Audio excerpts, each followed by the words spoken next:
டிராகன்களோட யுத்தம் நடக்கிற இந்த காலகட்டத்துல யுத்தத்துக்கு மேப் ரொம்ப முக்கியம். யார் யாரு எங்க இருக்கிறா, எந்தெந்த தேசம் நமக்கு உதவி பண்ணும், எந்த தேசம் நமக்கு உதவி பண்ணாது, அதுகளோட எப்படி நாம யுத்தம் பண்றது, இது எல்லாத்தையுமே நாம தீர்மானிக்கிறது அதோட நிலப்பரப்பை பொறுத்து, மேப்பை பொறுத்து தான். அதனாலதான் மேப்பை மறுபடியும் நாம இன்னொரு தடவை ரீகால் பண்ண வேண்டிய கட்டாயத்துல இருக்கிறோம். லைட்டா இந்த மேப் டீடைல் யுத்தம் நடக்கிற அந்த காலகட்டத்தோட நிலப்பரப்பை ஓரளவு தெரிஞ்சுக்கிட்டு அதுக்கப்புறம் நாம இன்னைக்கான எபிசோடுக்குள்ள போகலாம். புதுசா 2-3 நிலப்பரப்புகளை ஹவுஸ் ஆஃப் டிராகன்ல இன்னைக்கு தான் பேசவே ஆரம்பிச்சிருக்காங்க. சோ அதையும் பாயிண்ட் அவுட் பண்ணி சொல்றதுக்கு கரெக்டா இருக்கும். அப்புறம் ரொம்ப நாளா சொல்லிக்கிட்டு இருக்கிறோம் ராஜமாதாங்கிறோம், இந்த பக்கம் இளவரசர் ரெனேராங்கிறோம், அவங்க இருக்கிற இடத்த டிராகன் ஸ்டோன்னு சொல்றோம், ராஜமாதா இருக்கிற இடத்த கிங்ஸ் லேண்டிங், மன்னர் இருக்கிற இடத்த கிங்ஸ் லேண்டிங்னு சொல்றோம். அதெல்லாம் மேப்ல எங்க இருக்குங்கிறத உங்களுக்கு காட்டினாதான் யுத்தம் எவ்வளவு பக்கத்துல நடக்குது இது எல்லாம் உங்களால தெரிஞ்சுக்க முடியும். ரைட். அதுலயும் நான் மேப்பை கேம் ஆஃப் த்ரோன் நம்ம பார்த்தோம்ல, அப்ப பயன்படுத்தின அதே மேப்பை வச்சு நான் பேசணும்னு பாக்குறேன். திடீர்னு ஒரு புது மேப்பை எடுத்துட்டு வந்தீங்கன்னா இன்னும் இருக்கும். அப்ப என்ன பேசணுமோ சரியோ தப்போ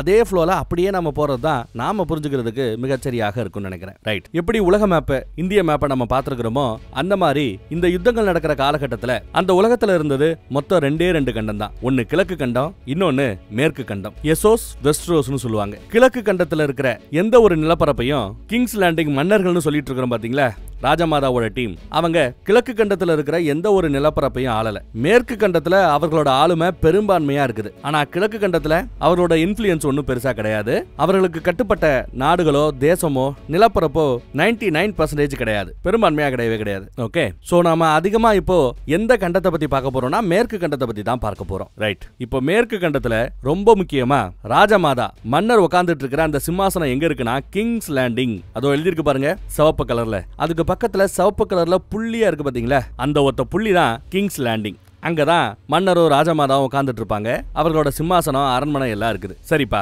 நம்ம இளவரசர் ரெனேரா உட்கார்ந்துகிட்டு இருக்காரே டிராகன் ஸ்டோன், அது எங்க இருக்கு அப்படின்னா அத கொஞ்சம் டிராகனோட கலரான ஆரஞ்சு கலர்ல காட்டியிருப்போம். பிரவுன் கலர்ல தெரியுதா, ஒரு புள்ளியா வச்சிருப்போம் டிராகன் ஸ்டோன். அங்கதான் நம்ம இளவரசர் ரெனேரா உட்கார்ந்துட்டு இருக்கிறா.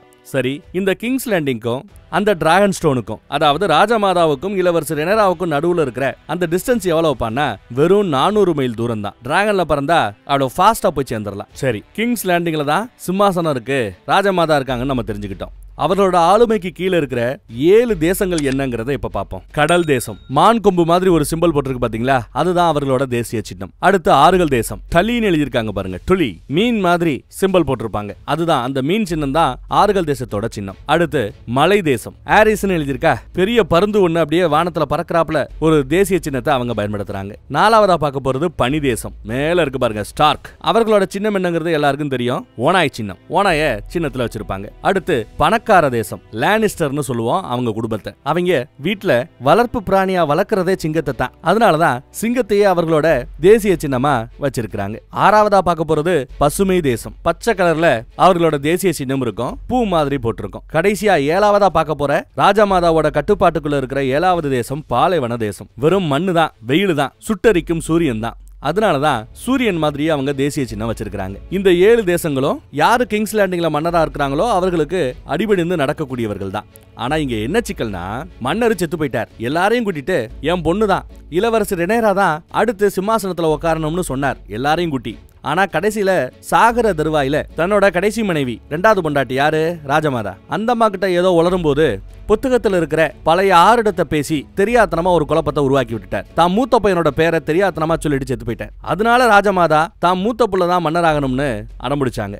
இளவரசர் ரெனேரா நான் தான் சிம்மாசனத்துல உட்காரணும்னு அடம்பிடிச்சாங்க. இந்த 7 தேசங்கள்ல பனி தேசம் இளவரசர் ரெனேரா தான் சிம்மாசனத்துல உட்கார தகுதியானவங்கன்னு நினைச்சாங்க. ஆறுகள் தேசத்திலையும் 1-2 கிராமங்கள் இளவரசர் ரெனேராவுக்கு சப்போர்ட் பண்றாங்க, பல கிராமங்கள் ராஜமாதாவுக்கு தான் சப்போர்ட். எங்க ஆறுகள் தேசத்துல மீதி தேசங்கள்ல பெரும்பான்மையானவ ராஜமாதாவை தான் சப்போர்ட் பண்றாங்க. இப்ப இது போக இரும்பு தீவுன்னு ஒண்ணு இருக்கு பாருங்க, இரும்புல கிரில் கேட்டு போட்டாப்ல வித்தியாசமா ஒரு தேசிய சின்னம் இருக்கு பாருங்க அவங்களுக்கு. அங்க இருக்கக்கூடிய ராஜ பரம்பரைய கிரேஜாய்னு கூப்பிடுவாங்க. இந்த கிரேஜாய்ங்கிற பேரை கேட்டாலே கேம் ஆஃப் த்ரோன் படத்துல ஒருத்தரோட முகம் தான் நம்ம கண்ணு முன்னாடி வந்து போகும். சரி, இப்ப நம்ம கதைக்கு வருவோம். சோ இரும்பு தீவு எங்க இருக்குன்னு பாத்துக்கங்க. குட்டி குட்டி தீவுகளா அப்படி ஓரமா இருக்குது. ஆறுகள் தேசத்துக்கு சைடுல இருக்குது. அப்படியே இந்த பக்கத்துல கீழே மூவேந்தர்கள் எழுதியிருப்பேன் பாருங்க. யாரா அந்த மூவேந்தர்கள் அப்படின்னா ஒரு 3 குட்டி நாடுகள்.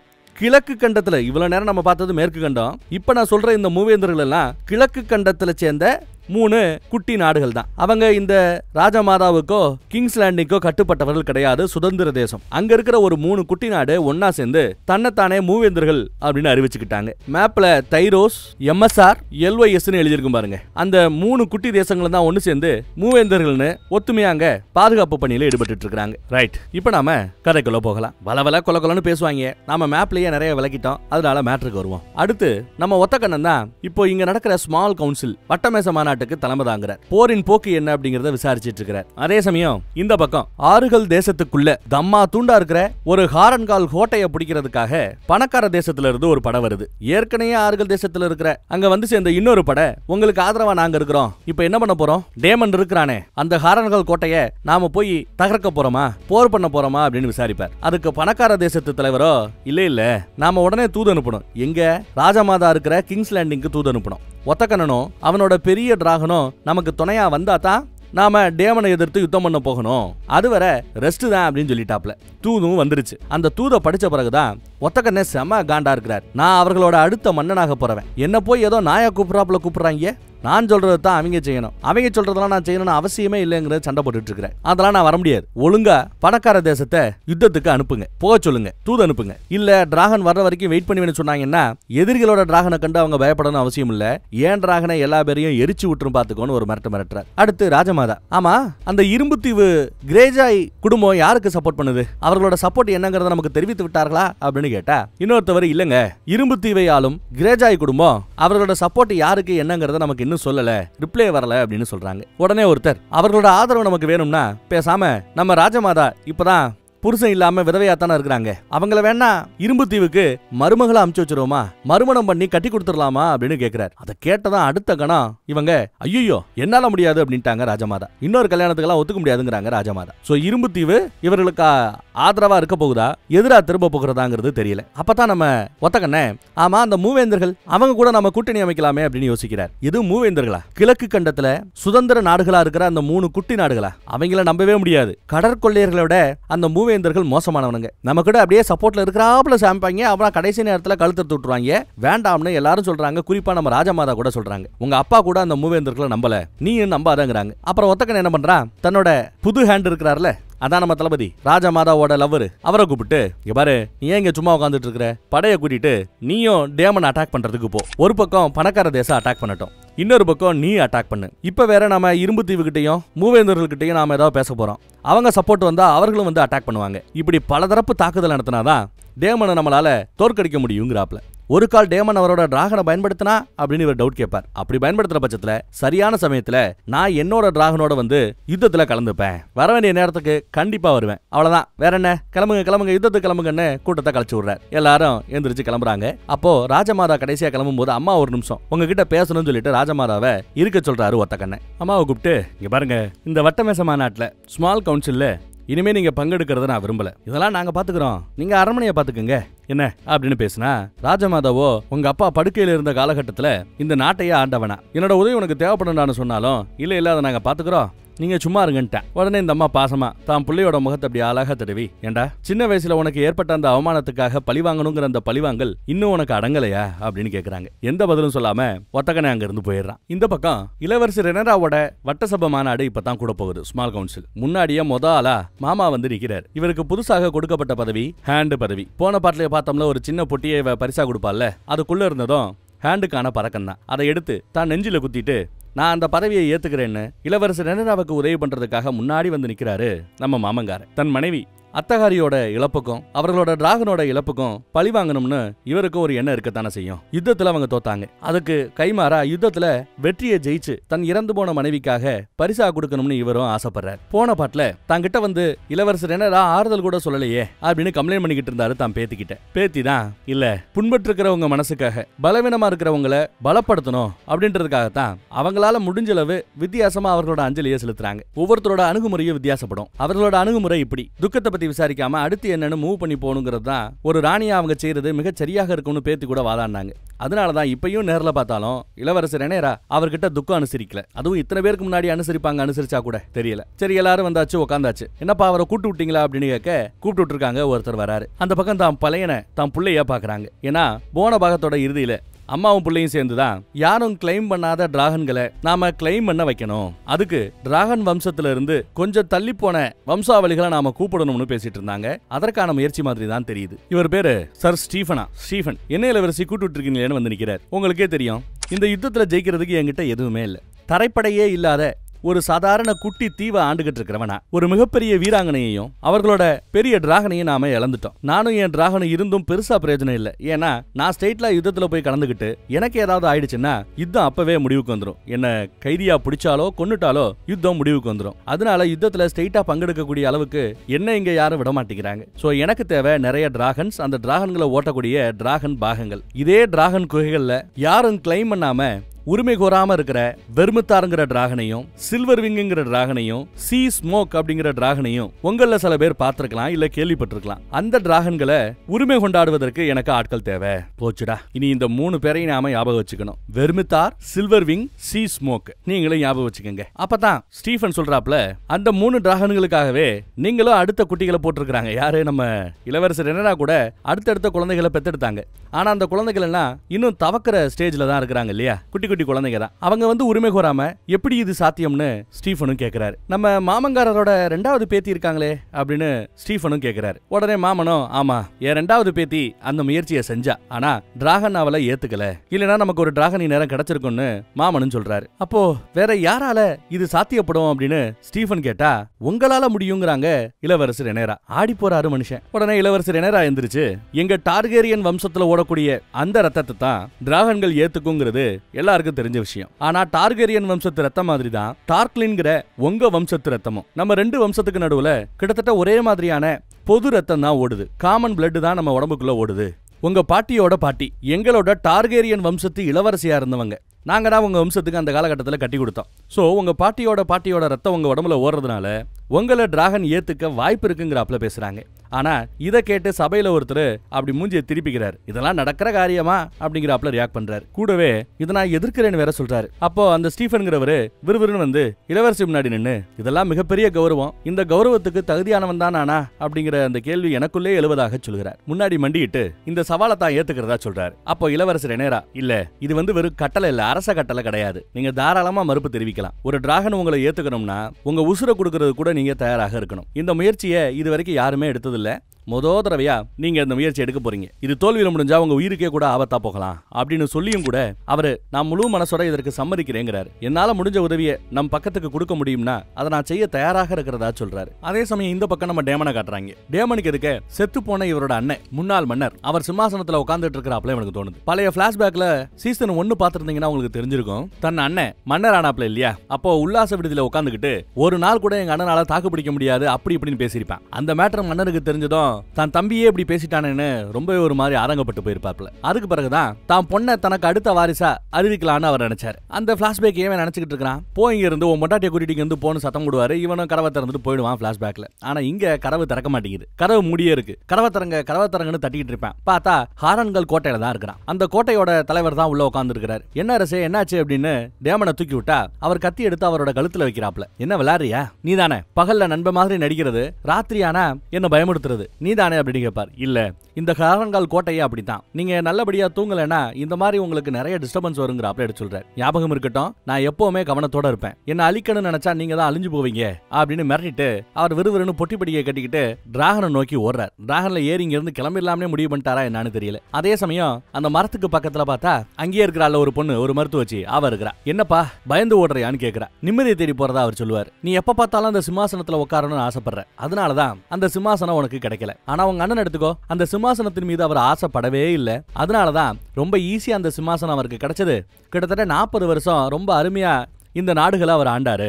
இப்போ சிம்மாசனத்துக்காக ஆசைப்படுறவங்களுக்கு மத்தியில யுத்தம். இந்த மாதிரி அந்த அம்மா என்னென்னமோ பேசிட்டு இருக்கோம். ஒரு குட்டி ஆந்த அப்படி கையில கூட்டதும் அழகா வந்து உட்காருது பாருங்க. சரி, இப்ப நான் என்ன செய்யணும்னு கேப்பாப்ல. ஆறுகள் தேசத்து படைய நான் என் பக்கம் சேர்க்கணும், அதுக்கு ஏதாவது வழி இருந்தா சொல்லுன்னு கேட்டா, பரவாயில்லையே டேமன் உதவியெல்லாம் கேட்கிறாப்லே சொல்லும்போது உதவியெல்லாம் இல்ல, ஆலோசனை தான், ஆலோசனை இருந்தா சொல்லுங்கிறா. யாரு? நம்ம டேமன் சொல்ற ஆலோசனை இருந்தா சொல்லுன்னு. இங்க சொல்லாம அமைதியா இருப்பா. அதுக்கப்புறம் ஓப்பனாவே கேட்டுறான், சரிம்மா உதவி பண்ணுமா அப்படின்னு. இப்ப எதுவும் பண்ணாத, ஆறுகள் தேசத்துல பெரிய பணக்கார குடும்பம்னோ ஆளுமிகுண்ட குடும்பம்னோ டல்லி குடும்பத்தை நம்ம சொல்லிட முடியாது. ஆனா நிலையான குடும்பம்னு சொல்லலாம். ஏன்னா அவங்க நிலைச்சு இத்தனை ஆண்டு காலமாக ஆறுகள் தேசத்தை டல்லிங்கிற அந்த குடும்பம் தான் ஆண்டு வந்துட்டு இருக்குது. அவர்களோட தயவு தேவை.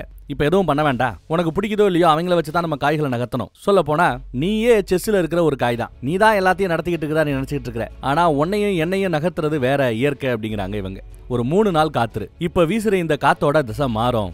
அதுக்கப்புறம் உனக்கு எல்லாம் பாசிட்டிவா நடக்குங்கிறாப்ல ஜோசியன் சொல்றாப்ல சொல்லிட்டு அவ அங்க போய்கிட்டு இருக்கா. அங்கேயே கட் பண்ணி அப்படியே இந்த பக்கம் டிராகன் குகைக்குள்ள கிளைம் செய்யாம இருக்கிற அந்த டிராகன்களை பாக்குறதுக்காக சர் ஸ்டீஃபன் போறாரு. எதுக்கு? ஏகப்பட்ட பேரு வலேரியன் மொழியில பாட்டு பாடிட்டு இருக்காங்க. எல்லாரோட பார்வையும் அந்த குகைக்குள்ளேயே இருக்குது. உள்ள இருந்து வெளியில வரப்போற டிராகன் எது பார்த்தா சீஸ்மோக் தான் உள்ள இருந்து வெளியில வருது. எவ்வளவு ஆழம் தெரியல. கிணத்துக்குள்ள இருந்து எந்திரிச்சு வர்றாப்ல உள்ள இருந்து அப்படியே மேல வருது. கையில குச்சியை வச்சுக்கிட்டே சில பேர் வலேரியன் மொழியில அதை கட்டுப்படுத்த முயற்சி பண்றாங்க. இவனுக்கு வலேரியன் மொழி அறகுறையா தான் தெரியும். ஏதோ 1-2 வார்த்தையை தான் கத்து வச்சிருப்பான். யாரு? ஸ்டீஃபன். கட்டுப்படுன்னு எல்லாருமே வலேரியன் மொழியில கத்திக்கிட்டு இருக்காங்க. அது ஸ்டார்டிங்ல உடன்படாது. பார்த்தாலே இவர் பயப்படுறாப்ல. ஒரு டிராகனோட பாகனுக்கு பயம் மட்டும் இருக்க கூடாது. ஆனா இவர் அநியாயத்துக்கு பயப்படுறாரு. பயப்படாதீங்க, தைரியமா இருங்கன்னு பின்னாடி இருக்கிற லேடி சொல்லிக்கிட்டே இருப்பா. இவர் கொஞ்சம் தைரியமா அவங்க சொல்ற வலேரியன் மொழியை இவரும் சொல்லிட்டு இருக்கிறார். கொஞ்ச நேரத்திலேயே அது அழகா தலைய குனிஞ்சிருது. சரி, இவ்வளவு காலமா டிராகன் பாகனே இல்லாம டிராகன் பாகனுக்காக ஏங்கிட்டு இருக்குதோ, யாராவது வந்து ஓட்ட மாட்டாங்களான்னு காத்துக்கிட்டு இருக்குதோ என்ன தெரியல. டப்புன்னு உடன்பட்டு விட்டது. சரின்னு இவன் அப்படியே மெதுவா இன்ச்சு பை இன்ச்சா நகண்டு அப்படி முன்னாடி போய்கிட்டே இருக்கிறாரு. கொஞ்சம் கொஞ்சமா போய் அப்படியே பக்கத்துல நெருங்கிட்டு இருக்காரு. இந்த பக்கம் இளவரசர் ரெனேராவும் சரி அவரோட புள்ளையும் சரி அதை பார்த்துட்டு இருக்காங்க. அவளை அது உடன்படுகிறது நல்லா தெரியுது. இவரும் பக்கத்துல போறாரு. ஆனா பயத்தோடயே போறாப்ல. ரொம்ப பக்கத்துல வந்துட்டு நான் சாதிச்சுட்டேன், நான் டிராகன் மேல ஏற போறேன் அப்படின்னு நினைப்பாப்ல பாருங்க. டப்புன்னு டிராகன் அப்படி கழுத்து அப்படி கவுத்தி கிடந்தது செங்குத்தா எந்திரிச்சு நிக்குது. அப்படியே நெருப்பு அவர்கள் மேல கக்குது. நெருப்புல எரிஞ்சுகிட்டு இருக்கிறாரு ஸ்டீஃபன். இந்த பக்கம் இந்த குகையை காவகாக்கிற ஒருத்தர், இதெல்லாம் நடக்கும்னு அவர் ஏற்கனவே தெரியும், எல்லாத்துக்கும் தயாரா இருக்கிற ஒருத்தர் அவர் உடம்புலயும் அந்த நெருப்பு பட்டுட எரிஞ்சுகிட்டு இருக்கும் போதே கத்தி எடுத்து தன் கழுத்தை அறுத்துக்கிட்டு அவர் உடனே இறந்து போறார். ஸ்டீஃபனும் கொஞ்சம் கொஞ்சமா எரிஞ்சு சாகுறாப்ல. உடனே எல்லா பேரும் அங்க வந்து ஓடிடுறாங்க. பையனும் ரெனேராவை இழுத்துக்கிட்டு வெளியில ஓடியாரான். இந்த முயற்சி தோல்வியில தான் போய் முடியுது. இவங்களோட ஸ்மால் கவுன்சில்ல ஒரு பிரபு இந்த ஐடியாக்கு அப்பயே நோ சொன்னார்ல, அவரு இதாண்டா சான்ஸ்னு நான் அப்பயே சொல்லல, இதுல நீங்க தோத்து போவீங்கன்னு. எங்க என் பேச்ச கேக்குறீங்க? என் பேச்ச கேக்குற ஒருத்தலா நீங்க இருக்கிறானா? ஒரு நல்ல வீரன், அவன் அந்த டிராகன் கிட்ட நாம பறிகொடுத்துட்டோம், இழந்துட்டோம் அப்படி இப்படின்னு ஓவரா பேச பலார்னு ஒரு அற விட்டாங்க. பயம் இல்லாம எல்லாரையும் சமத்துவமா நடத்துறதுனால நீங்க கட்டி ஏறுறீங்கல்ல. எல்லா முயற்சிகளும் ஜெயிக்கணும்னு அவசியம் இல்ல. சில முயற்சிகள் தோக்கத்தான் செய்யும். அதுக்காக அதாண்டா சாச்சுன்னு ஏறி மிதிப்பீங்களா? இருக்கிற இடத்துல இருந்துக்கங்க பாத்துக்கங்கன்னு ஒரு மிரட்டி விட்டுட்டு போறாங்க. அவர் அடி வாங்கும்போது 1-2 பேர் அந்த பக்கம் இருப்பாங்க. அதையெல்லாம் பார்த்துட்டு இவர் கொஞ்சம் அவமானமா நினைக்கிறாரு அடி வாங்கினவர். அந்த பக்கம் கிங்ஸ் லேண்டிங்ல பார்த்தா சாப்பிடறதுக்கு ஒன்றும் பெருசா இல்ல. ஹோட்டல்ல உட்காந்து சாப்பிடறதுக்கு ஆர்டர் பண்ண பார்த்தா கூட வெறும் மீன் தான். அதுவும் கூட சரியா கிடைக்கிறது இல்ல. மக்கள் எல்லாம் அரசல் புரசலா அரண்மனையில தடபுடலா விருந்து நடக்குது.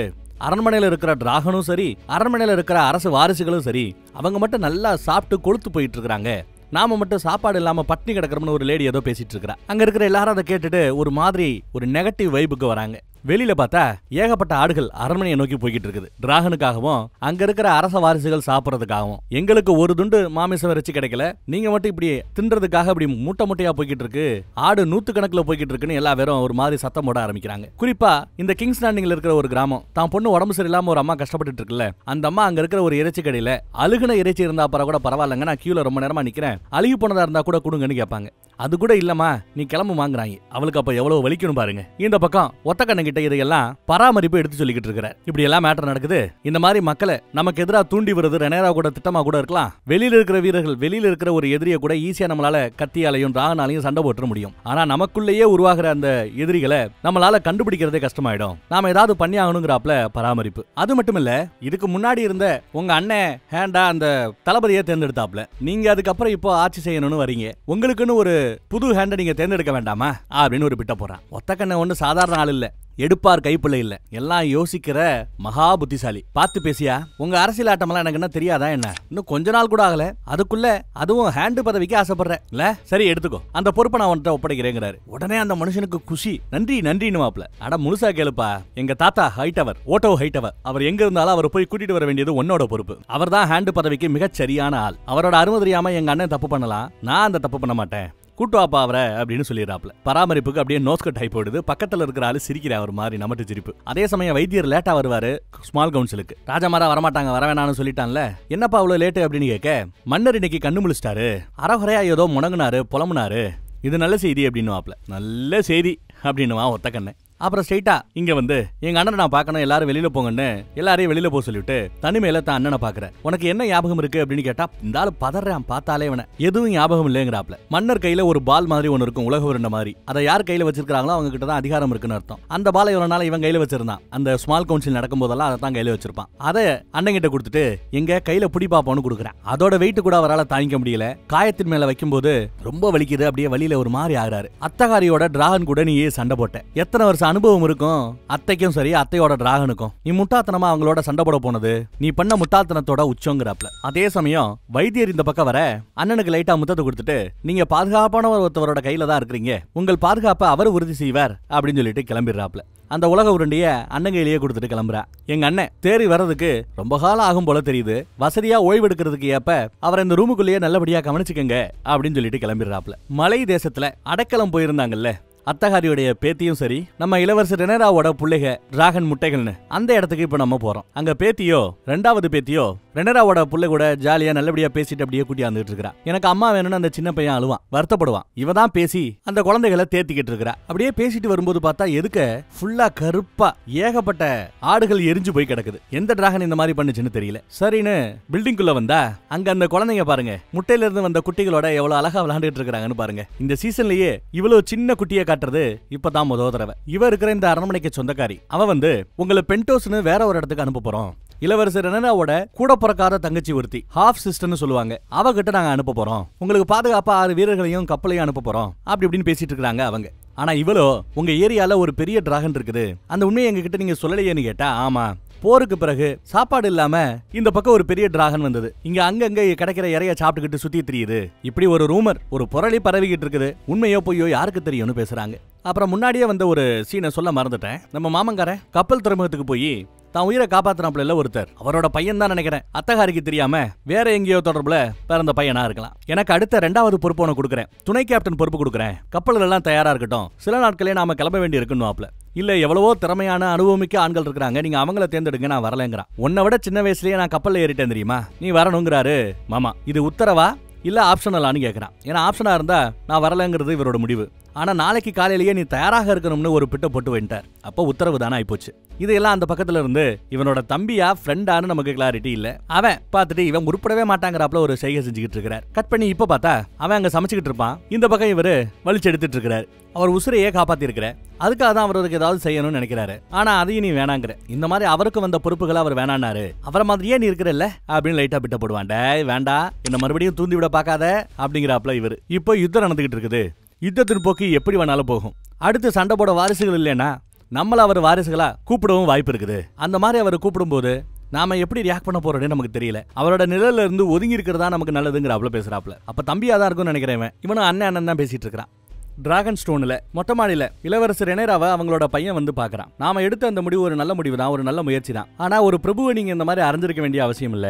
அப்படி என்ன அவர் பேசினாரு அப்படின்னு கேட்க, அவர் பேசின பேசுக்கு நாக்க அறுத்திருக்கணும், ஏதோ அவர் நல்ல நேரம் அறையோட விட்டேங்கிறாப்ல கோவப்படுறாங்க. அங்கங்க சின்ன சின்ன யுத்தங்கள் நடந்துகிட்டு இருக்குது. தன்னை அனுப்பும்படி அவர் கேட்கிறாப்ல. நானும் ஒண்ணு இங்க சும்மா இருக்க போறது இல்ல, சரியான நேரம் வரும் காத்துருங்கிறாங்க. அதே சமயம் அந்த புழு இங்கிட்ட வருவா, பரிசு அனுப்பிச்சாச்சுங்கிறாங்க. என்ன பரிசுன்னு இவன் கேட்பான். இவங்க 2 பேருமே அதை பத்தி பேசிக்கல. சரி ரகசியமா ஏதோ இவங்க பண்றாங்க, நாம இருக்குன்னு புள்ள அங்க இருந்து கிளம்பிடுறான். இவங்க அனுப்பிச்ச பரிசு என்னன்னா அந்த பக்கம் பாருங்க, சாப்பாடு தண்ணி இல்லாம கஷ்டப்படுறவர்களுக்காக ஒரு கப்பல் இளவரசர் ரெனராவோட சின்னம் பொறிச்ச ஒரு குட்டி படகு வந்து இங்க சேருது. அதுக்குள்ள பார்த்தா பழம் இறைச்சி எல்லாம் இருக்குது. சரி ஒரு படகு தானேன்னு பார்த்தா 100 கணக்குல படகு மக்களை நோக்கி வந்துகிட்டு இருக்குது. இதைத்தான் அவங்க பரிசுன்னு சொல்லியிருப்பாங்களோ. சாப்பாடு தண்ணி இல்லாம கஷ்டப்படுறவர்களுக்காக நான் உங்களுக்காக இருக்கிறேன்னு சொல்லி அவங்களுக்கு உதவி செஞ்சு ராஜமாதாவுக்கு எதிரா மக்களை திருப்ப பாக்குறாங்களோ இருக்கலாம். அதே சமயம் இந்த பக்கம் தாம் பிள்ளையோட நிலைமை இப்படி ஆயிப்போச்சேன்னு ராஜமாதா மூத்த பையனை நினைச்சு வருத்தப்பட்டு பக்கத்திலேயே உட்காந்துருப்பாங்க. வைத்தியர் வருவாரு, சீக்கிரம் குணமாயிடுவாருன்னு சொன்னீங்க, பார்த்தா அப்படி தெரியலையேங்கிறாங்க. ஆமா கொஞ்சம் முன்னப்பன ஆனாலும் குணமாயிடுவாரு, ஆனா ஆட்சி செய்யற அளவுக்கு அவர் திறமையா இருப்பாரான்னு சொல்ல முடியாதுங்கிறாப்ல வைத்தியர். சரி எங்க அப்பாவுக்கு தூது அனுப்ப சொன்னேன், அமிச்சிங்களான்னு கேட்க அமிச்சாச்சு. உங்க அப்பா இருக்கிற ஹைட்டவருக்கும் அமிச்சாச்சு. ஆனா ஹைட்டவருக்கும் பக்கத்துல இருக்கிற பெரிங்கிற ஒரு பிரபுக்கு நடுவுல சண்டை. பெரிய குடும்பத்துக்கும் ஹைட்டவர் குடும்பத்துக்கு நடுவுல அங்க யுத்தம் நடந்துகிட்டு இருக்குதான். இப்படி எங்க பார்த்தாலும் யுத்தம்னு கேட்டு இந்த மகனுக்கு அப்படியே சலிச்சு போகுது ராஜமாதாவுக்கு. சரி வெளியில காத்தாட நடந்துட்டு வரலாமேன்னு வெளியில வந்தா அந்த பக்கம் நம்ம சர் கிறிஸ்டியன் கோல் தளபதி இருக்கிறாப்ல, புது ஹேண்டு. ஆனா தாத்தாவுக்கு அந்த பதவி போயிடுச்சுன்னா இவர் வெறும் தளபதி ஆயிடுவார். இந்த பக்கம் ராஜமாதாவோட தம்பி அவன் அவங்க 2 பேரையும் நோட் பண்றான். அவங்க 2 பேரோட பார்வையும் சரியில்லை. புரிஞ்சுக்கிறான் சம்திங் இவங்களுக்கு நடுவுல இருக்குன்னு புரிஞ்சுக்கிறான். அப்பா உனக்கு ஏதாவது லெட்டர் அனுப்பிச்சாரான்னு கேட்க, எனக்கு எங்க அனுப்புவாரு, அவருக்கு வேண்டப்பட்ட பொண்ணு நீதானே, அனுப்பிச்சா உனக்கு தான் அனுப்பிச்சு விடுவாப்ல, எனக்கெல்லாம் ஒன்னும் வரலங்கிறான் தம்பி. ஹைட்டவர்ல தான் இவங்களோட இன்னொரு புள்ள வளர்ந்துகிட்டு இருக்குது. பேரு டேரியனா ஏதோ சொல்றாங்க. அவனுக்கு இப்ப வயசு எவ்வளவு இருக்கும், எப்படி இருக்கிறான்னு விசாரிக்கிறாங்க. வயசு இப்ப 16 ஆகுதான். கடிதம் எழுதுறதுல அவனுக்கு ஒன்னும் பெருசா ஆர்வம் இல்லையா, அதனால லெட்டர் உங்களுக்கு வரது குறைஞ்சிட்டு இருக்கலாம்னு தம்பி சொல்றான். அந்த பையனுக்கு இசைனா ரொம்ப பிடிக்குமா, அதே சமயம் வாழ்வீச்சிலையும் கெட்டிக்காரனா. ஊர்ல இருக்கிற பொண்ணுங்கள்லாம் அந்த பையில தான் கட்டிக்கணும்னு ஆசைப்படுறாங்களா. பாசக்காரனா, அதை கேட்கும் போதுதான் இவர் ரொம்ப சந்தோஷப்படுறான். பாசக்காரர், ஏன்னா அந்த பாசம் தான் இங்க இருக்கிற என் பிள்ளைய கிட்ட இல்லாம போயிடுச்சு அப்படின்னு வருத்தப்பட்டு சொல்றாங்க. அந்த பக்கம் சர் கிறிஸ்டியன் கோல் தளபதி குதிரையில ஏறி தயாரா இருக்கிறார். ஒத்தக்கடனோட உத்தரவு கிணங்க ஹாரன்கால் கோட்டையை முற்றுகையிடுவதற்காக போய்கிட்டு இருக்காங்க. இவங்க இந்த பக்கம் போய் முற்றுகையிடணும், பணக்கார தேசம் அந்த பக்கத்துல வந்து முற்றுகையிடணும்,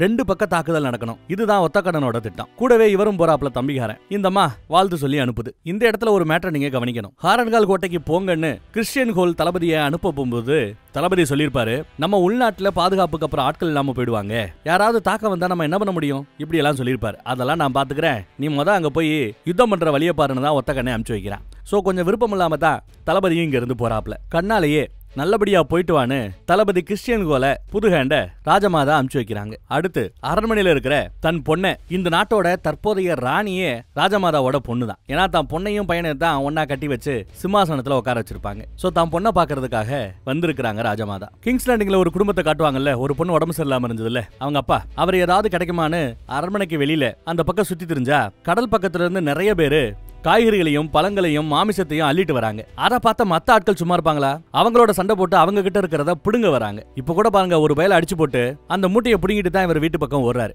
இப்படி பஞ்சத்துல இருக்கிற ஒரு நாட்டுக்குள்ள கொஞ்சம் மாமிசத்தையும் உணவையும் அமுச்சு விட்டா அதுக்காக அவங்களுக்குள்ள அடிச்சுப்பாங்க. அதுவே ஒரு உள்நாட்டு கலவரத்தை உண்டு பண்ணும். அதுதான் இப்ப நடக்க ஆரம்பிக்குது. ராஜமாதா கிட்ட சேரி வருது, உடனே வெளியில வந்து பாருங்கன்னு. இவங்க கோயிலுக்கு சாமி கும்பிட வந்த இடத்துல தான் தான் பொண்ணை பார்த்திருப்பாங்க.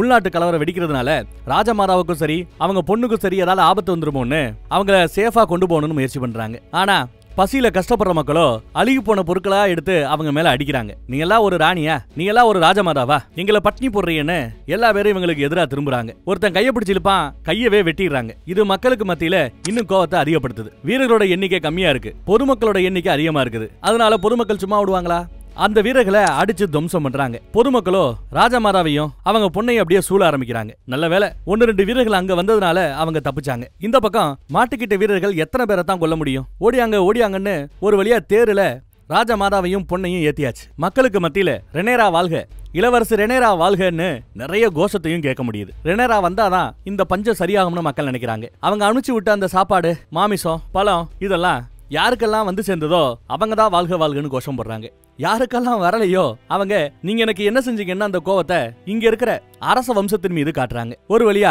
தேர் அங்க இருந்து தப்பிச்சு அரண்மனையை நோக்கி வந்துகிட்டு இருக்குது. இங்க ஒரு நெசமா வைத்தியர் சொன்ன டயத்துக்கு தானே அதை கொடுப்பேன்னு சொல்லி மருந்து வச்சு காத்துட்டு இருக்காங்க. அது மருந்தா என்னன்னே தெரியல. ஆனா அது உடனே வேணுங்கிறாப்ல படுத்த படுக்கையா கிடக்கிற மன்னர் கேட்கிறாரு. ராஜமாதாவோட மூத்த பையன் கேட்கிறான், இது மருந்து, இது ஒரு வலி நிவாரணி, வலிய கட்டுக்குள்ள கொண்டு வரும். ஆனா 1 மணி நேரத்துக்கு ஒரு தடவை கொஞ்சம் கொஞ்சமா குடிக்கணும். அது கொஞ்சம் போதையை ஏத்துறதுனால அவன் மொத்தமா வேணும்னு கேட்கிறான். பராமரிப்பு சரி என்கிட்ட கொடுத்து நீ போமான்னு வலி நிவாரணி அவர் வாங்கிக்கிறார். பராமரிப்புக்கு என்னன்னா ஒத்தக்கண்ணனை தான் வலிக்கு கொண்டு வர முடியாது, இவனை ஈஸியா தான் வலிக்கு கொண்டு வந்துடலாம். அதனால இவன் எழுந்து நடந்தா நல்லா இருக்குமேன்றது பராமரிப்புக்கு ஒரு ஆசை. டிராகனோட நெருப்பையே சமாளிச்சு உயிரோட வாழ்ந்துட்டு இருக்கீங்க. ஆனாலும் உங்க காலு ஒண்ணு போச்சு, கண்ணு ஒண்ணு போச்சு, உங்களால இனி வாழ்க்கையில நடக்கவே முடியாது, படுத்த படுக்கையா தான் நீங்க கிடக்கணும். உங்க உடம்புல மிச்சம் இருக்கிறது உங்களோட மூளை தான். இந்த வலி நிவாரணி நீங்க சாப்பிட்டுக்கிட்டே இருந்தீங்கன்னா உங்க மூளை மழுங்கி போயிடும். அப்புறம் நீங்க இருந்தும் பிரயோஜனம் இல்லாம ஆயிடும். என் கால் முடமாய் கிடக்கிறாப்ல, இப்போ உங்க உடலு முடமாய் கிடக்குது. என்ன எல்லாரும் கிண்டல் பண்ணாப்ல உங்களையும் கிண்டல் பண்ணுவாங்க. என்ன சரி பண்றேன்ற பேர்ல ஏகப்பட்ட முயற்சி நடந்தது, மாய மந்திரம் மருந்து போடுறோன்ட்டு. அந்த மாதிரி உங்களுக்கு நடக்கும். முன்னாடி நல்லா பேசுவான், ஆனா பின்னாடி நம்மளை பத்தி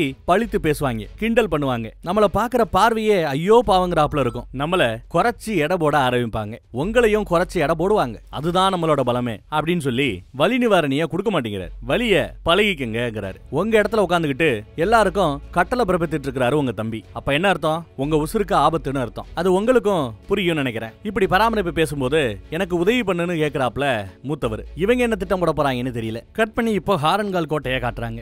டேமனுக்கு இன்னும் அவங்க அண்ணனோட இருக்கிறாப்லயே நிறைய கனவுகள், நிறைய பதட்டம், நிறைய பயம் இந்த மாதிரி போய்கிட்டு இருக்குது. ஆளோட மனநிலை வித்தியாசமா மாறிக்கிட்டு இருக்குது. அந்த மாற்றம் ஒரு நல்ல மாற்றமா, இளவரசர் ரெனேராவுக்கு உதவி செய்யக்கூடிய ஒரு மாற்றமா இருந்தா நல்லா இருக்கும். தப்புன்னு முழிக்கிறாரு. தலைவர் தான் உசிப்பிட்டு இருப்பாப்ல. இந்த 6 தேசத்துக்கே பிரபுன்னு ஒருத்தர் இருப்பார்ல, ஒரு வயசானவர், படுத்த படுக்கையா இருந்தவர் இறந்து போயிட்டாராம். இப்ப அதுக்கப்புறம் ஒரு சின்ன பையன் அவன் தான் இப்போ ஆறுகள் தேசத்தோட தலைவரா தேர்ந்தெடுக்கப்பட்டிருக்கிறாராம். அந்த செய்தியை டேமன் கிட்ட சொல்றாப்ல. உடனே டேமன் ஐயோ எப்படி அவர் இறந்தாரு அப்படின்னு கேட்க நிறைய பேரு வைத்தியர் முயற்சி பண்ணாங்க, அவரை குணப்படுத்த முடியல. அப்புறம் நம்ம வைத்தியச்சி ஒருத்தவர் இருக்கிறாள்ல, நீங்க கூட அடிக்கடி பேசிட்டு இருப்பீங்களே, அந்த வைத்தியச்சி அவங்களா முன் வந்து நான் அவருக்கு உதவி செய்யறேன்னு உதவி செய்ய அங்க போனாங்க. எவ்வளவு முயற்சி பண்ணியும் அவங்களால அவரை காப்பாற்ற முடியலன்னு அவருக்கும் புரியுது. அந்த மாதிரி ஏதோ விஷத்தை வச்சு கொண்டு இருக்குன்ட்டு அதை டேமனும் புரிஞ்சுக்கிறான், சிரிக்கிறான். அவர் ஒரு மாதிரி முறைச்சிட்டு போறாரு. அவருக்கு இதுல விருப்பம் இல்லையோ என்னவோ தெரியல, சிம்பாலிக்கா தான் சொல்லிட்டு போறாரு. ஏன்னா நாளப்பின பிரச்சனை வந்தா இந்த சூழ்ச்சிக்கு எனக்கும் சம்பந்தம் இல்லைங்கோ, எல்லாம் டேமனும் அந்த வைத்தியச்சி தான் பண்ணாங்கோ அப்படின்னு சொல்லிக்கலாம்ல. அதுக்காக ஓப்பனா பேசாம மறைமுகமா பேசிட்டு போறாரு போல தெரியுது. 3 நாள்ல மாற்றம் வரும்னு சொல்லிச்சு அந்த அம்மா, காற்றின் திசை மாறும்னு சொல்லிச்சுல அந்த வைத்தியச்சி, அந்த திசை மாற்றம் இதுதானா? டேமனுக்கு அப்படியே ஆனந்த கண்ணீரே வடியுது. தனக்காக உதவி பண்றதுக்கு இந்த உலகத்துல ஒரு ஜீவன் இருக்குதேங்கிறாப்ல. இந்த சின்ன விஷயத்துக்கு இவ்வளவு உணர்ச்சி பேச வேண்டிய அவசியம் இல்ல, ஆனாலும் உணர்ச்சி வசப்படுறான். அதே சமயம் அந்த பக்கம் பார்த்தா சீஸ்மோக்கு குகையை விட்டு வெளியில வந்து அங்கேயும் இங்கேயும் சுத்தி தெரிஞ்சுக்கிட்டு இருக்குது. நம்ம மாமனோட மூத்த பையனை தான் தனக்கு அடுத்த 2வது அதிகாரத்தை தரதா சொல்லி துணை கேப்டன் பதவியை கொடுத்திருந்தாப்ல. கூடவே இன்னொரு தம்பி இருப்பான்ல, தம்பியா ஃப்ரெண்டானு தெரியாம நானும் இப்போ வரைக்கும் குழம்பிட்டு இருக்கேன்ல, அவன் அந்த பக்கம் நடந்து வந்துட்டு இருப்பான். திடீர்னு அந்த டிராகனு அந்த பக்கம் அப்படியே லேண்ட் ஆகி அவன் பக்கத்துல ஒரு இப்படி உரசிட்டு அந்த பக்கத்துல வரும். அவன் பயந்து ஓடுறான். மறுபடியும் ரவுண்டு கட்டி வருது அந்த டிராகன், மறுபடியும் அவன் பக்கத்திலேயே வருது. மறுபடியும் அவன் பக்கத்திலே வர இவன் பயந்து பயந்து குனிஞ்சு குனிஞ்சு ஓடிக்கிட்டு இருக்கிறான். காட்டு பக்கத்துல அந்த மர பக்கத்துல ஏறி ஓடுறான். போ அப்படியே தெரிச்சு ஓடினவன் எதுக்கு கிடந்த சாஞ்சு கிடந்த மரத்தை கவனிக்கல, அதுல மோதி அப்படியே உருண்டு வந்து பொத்துன்னு விழுவான். சுத்தியும் முத்தியும் பாக்குறான், டிராகனை காணோம். அப்பாடா டிராகன் கிட்ட இருந்து தப்பிச்சிட்டோம்டா அப்படின்னு நினைச்சா அவன் முன்னாடி வந்து நிக்குது. அரண்டு போவான், அரண்டு அப்படியே பக்கத்துல வரும். அவன் மூக்கோட அந்த டிராகனோட மூக்கோட துவாரத்துக்கு தான் இவன் சைஸ் சரியா இருப்பான், அவ்வளவு சின்னதா இருக்கிறான். அப்படியே பக்கத்துல வரும் பாருங்க, பிரம்மாண்டமா இருக்குது. அவனுக்கும் கொஞ்சம் கொஞ்சமா அந்த பயம் போக ஆரம்பிக்கிற மாதிரியும் தெரியுது. கட் பண்ணி இந்த பக்கத்துல இளவரசி ரெனேராவை காட்டுறாங்க. புழு கிங்ஸ் லேண்டிங்ல என்ன நடந்துங்கிறத எடுத்து சொல்லிட்டு இருக்காங்க. கோட்டை வாசல் வரைக்கும் உங்களோட கொடிய மக்கள் எடுத்துட்டு போயிருந்தாங்க, புரட்சி பண்ண ஆரம்பிச்சிட்டாங்க. இது ஒரு மிகப்பெரிய எச்சரிக்கையா அவர்களுக்கு இருந்திருக்கும். அவங்களே நினைச்சு பார்த்திருக்க மாட்டாங்க கிங்ஸ் லேண்டிங்ல உங்களுக்கு இவ்வளவு ஆதரவு இருக்குன்ட்டு. அதை நீங்க ப்ரூஃப் பண்ணிட்டீங்கிறாப்ல. புழு அவர்களோட திட்டம் பாசிட்டிவா சக்சஸ் நோக்கி போய்கிட்டு இருக்கிறதா எடுத்து சொல்லிட்டு இருக்கா. ஆனா இவங்க ஒரு மாதிரி சோகமா தான் இருக்காங்க. என்ன இந்த செய்தியெல்லாம் கேட்டு சந்தோஷப்படுகிறேன்னு கேட்டா என் புள்ள என்னோட திறமைய சந்தேகப்படுறான். டேமனை நான் கூப்பிட்டா அவர் வந்துருவாரு, ஆனா நான் கூப்பிட விரும்பல.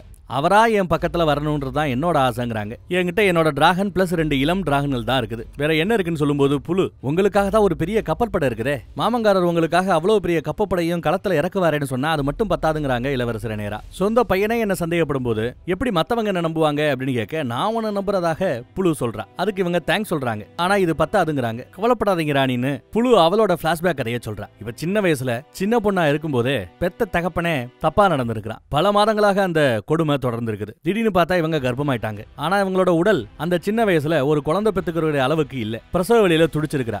எக்கட கெட்டு போட்டுன்னு விட்டுட்டு போயிட்டான் போல பெத்தவன். அதுல இவங்க இப்ப வரைக்குமே மறக்க முடியாத பல தழும்புகளை சுமந்துகிட்டு இருக்கிறதா வருத்தப்பட்டு சொல்லிட்டு இருக்காங்க. ஆனாலும் அந்த கொடுமை எல்லாத்தையும் தாண்டி நான் இப்பயும் உயிர் வாழ்ந்துகிட்டு இருக்கிறேன், அதுதான் முக்கியம்னு ஒரு அட்வைஸ் போடுறாங்க. அப்ப இருந்தே நான் யாரையும் நம்புறது கிடையாது. ஏன்னா பெத்த தகப்பனே அப்படி இருக்கும்போது என்னத்தை சொல்றது, யாரையுமே நம்ப மாட்டாங்களா. ஆனா இத்தனை வருஷத்துக்கு பிறகு நான் நம்புறது உங்களை தான் அப்படின்னு சொல்ல அது கொஞ்சம் ஒரு உத்வேகமா இளவரசர் ரெனேராவுக்கு இருக்குது. எல்லாரும் என்ன ஒரு புழு மாதிரி தான் பார்த்துட்டு இருந்தாங்க. ஆனா நீங்க மட்டும்தான் சரிசமமா என்ன பாக்குறீங்க. அந்த பார்வைக்காகவே நான் உங்களுக்கு சேவை செய்வேன்னு உணர்ச்சி பொங்க பேசிக்கிட்டு இருக்கிறா. நீங்க அந்த சிம்மாசனத்துல உட்கார ரொம்ப தகுதியானவங்க தான் நம்புறதா சொல்ல அப்படியே பாசமா ஓடி போய் இளவரசர் ரெனேரா கட்டி பிடிச்சுக்கிறா. புழு எதிர்பார்க்கவே இல்லை. ஒரு செகண்ட் ஷாக் ஆனவங்க அவங்களும் அணைச்சுக்கிறாங்க. அந்த அணைப்பு கொஞ்சம் ஓவராகி முத்தம் கொடுக்கற வரைக்கும் போக அதே சமயம் ஒரு வீரர் கதவை தட்டிட்டு உள்ள வர. அதுக்குள்ள இவங்க சுதாரிச்சிட்டாங்க. என்னன்னு கேட்டா சீஸ்மோக்கு மேல பறந்துகிட்டு இருக்கிறதாவும் அது மேல யாரோ ஒருத்தர் உட்காந்து சீஸ்மோக் டிராகனை ஓட்டிக்கிட்டு இருக்கிறதாவும் தரையில இருந்து அது யாருன்றதை எங்களால பார்க்க முடியலன்னு பேசிட்டு இருக்காங்க. அப்ப அந்த டிராகனை வேற யாரு கிளைம் பண்ணிருப்பா? ஒருவேளை ராஜமாதா குடும்பத்தை சேர்ந்தவங்க யாராவது இருக்குமோ அப்படின்னு நினைக்கிறாங்க. ஏன்னா வேற ஆள் கிடையாது ஓட்டுறதுக்கு. உடனே அரசவையை கூட்டுங்கன்னு இளவரசர் ரெனேரா ஓடுறாங்க. ஆனா யாரும் எதிர்பார்க்காத, ஏன்னா ஓட்டுறவன் யாருன்னு தெரிஞ்சுக்கணும்னா தரையில இருந்து பார்க்க முடியாது, வானத்துக்கு போய் தான் பார்க்கணும். அதுக்கு தான் டிராகன்ல ஏறதுக்காக இளவரசர் ரெனேரா வந்தாச்சு. பையன் கீழ இருந்து அம்மா இருங்க அப்படின்னு கூப்பிடுவான். அதுக்குள்ளே இவங்க பறந்துடுறாங்க. படு வேகமா கிளம்பிட்டு இருக்காங்க. சீஸ்மோக் டிராகனை உரிமை கொண்டாடி இருக்கிறது ஓட்டிக்கிட்டு இருக்கிறது யார்? அந்த கேள்வியோடயே சீசன் 2ல எபிசோட் 6 இதோட முடியுது. அடுத்த எபிசோட்ல படு தீவிரமான இன்ட்ரெஸ்டிங்கான நிறைய விஷயங்கள் நடக்க போகுது. மறக்காம வந்து பாருங்க. தேங்க்யூ.